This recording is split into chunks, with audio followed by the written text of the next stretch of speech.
Let's set up a professional business email. Having a professional email that matches your domain, like info@thegentlekettle.com, will help your business look more credible. It makes communication with your customers easier. To do this is simple. Click the Website Builder dropdown in the upper left, then click Hosting your dashboard. From there, in the left side menu, click Emails. Then, under Claim your free email, click Start Free.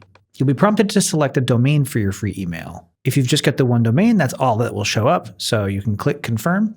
Then click Start Free Trial. Next, let's set up your mailbox. First, we need to create an email name. The name is the part of your email address that comes before the @ symbol. In my case, I want info@thegentlekettle.com. Next, create a password for your email address. Make sure it's secure, and for extra security, save it in a password manager. Then click Create. To access your new inbox, click Browser, and then click Login. That will bring you to the login page for your Hostinger mail account. I recommend saving this web page, mail.hostinger.com, so you can log in easily later. Enter your newly created password and click Login. Welcome to your new inbox.